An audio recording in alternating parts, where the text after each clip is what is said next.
সকালে তুমি ঘরে থেকে উঠে আমাকে ডাক দিচ্ছে, হ্যাঁ?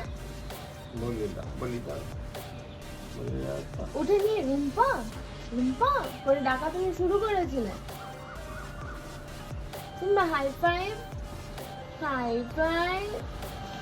সিম্বা সিম্বা হাই ফাইভ দাও, পারো তো দিতে দাও। তখন তো মাকে ডাকার জন্য বলতে পারি, এখন কেন মুখের শব্দ খরচ করবো? দরকার নেই তো করবো না এখন কোনো শব্দ খরচ। এখন আড্ডা দেবো, মাঠে একটু ক্রিকেট খেলা দেখবো। আজকে লাঞ্চ সেরেই বেরিয়ে পড়েছিলাম একটা স্টেকেশনে যাব বলে। আসলে বাবা মার অ্যানিভার্সারির উপলক্ষে কথা হয়েছিল আমাদের মধ্যে যে এই শনি আর রবিবার মা বাবাকে একটা জায়গায় সারপ্রাইজ দিতে স্টেকেশনে নিয়ে যাব। তো সেই জন্যই চলে এলাম আজকে ওয়েস্টিনে। এর আগে আমরা বেশ কয়েকবার ওয়েস্টিনে এসেছি, লাঞ্চে বা ডিনারে বাবা মাকেও সাথে নিয়ে এসেছি, কিন্তু স্টেকেশনে কখনো আসা হয়নি। আর ইচ্ছে ছিল যে বাড়ির কাছাকাছি কোথাও আসবো। প্রথমে কথা হয় যে তালকুটির যাব, তারপর ভাবলাম যে না, এই জায়গাটা বাবা মা দুজনেই বেশ পছন্দ করে, তাহলে এখানেই আসা যায়। তো ওখানে দীপাঞ্জন তো চেক ইনের ব্যবস্থা করছে, করে নি। চেক ইনের পর সবাই এত ক্লান্ত হয়ে গেছিলাম যে ঝটপট সব যে যার ঘুমিয়ে গেছিলাম রুমে গিয়ে। তারপরে এইদিকে দেখো, বিকেলবেলায় প্ল্যান হলো যে বৃষ্টি হচ্ছে বাইরে, বেরোনো তো যাবে না কোথাও, তাহলে একটু কিছু স্ন্যাক্স অর্ডার করা হোক। আর ফোন করা মানেই সিম্বা এরকম ঘাড়ের মধ্যে ঝুলে থাকবে। ও চাইছে যে যদি তারটা ধরেও অন্তত আমি একটু হ্যালো ট্যালো করতে পারি, তাহলেই বা মন্দ কি।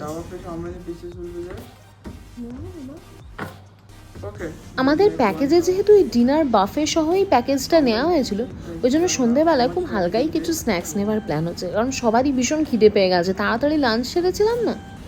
নিয়ে নিয়েছি একটা ফিশ অ্যান্ড চিপস আর একটা তাওয়া ফিশ, দুটোই ছিল অপূর্ব এক কথা। ওরে বাস,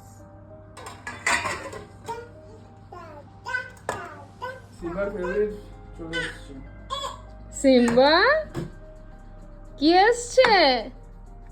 এইটা কে খাবে সিম্বা? এইটা কে খাবে? সিম্বা সিম্বা তুমি কি খাবে?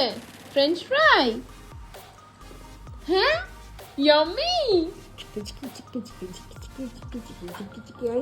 সবাই খাচ্ছিস, আমাকে দিচ্ছিস না? আমি তো এটা খাই। এই না এই তোরা না, খাচ্ছিস? এইদিকে ফ্রেঞ্চ ফ্রাই। ওদিকেও বাবা দেখছে, বাবা দিচ্ছে। কেমন দেখি, একটু দেখাও আমাকে। আগে তো খাই, আগে তো খাই আমি। ঝুঁই বুড়ো, ঝুঁই বুড়ো।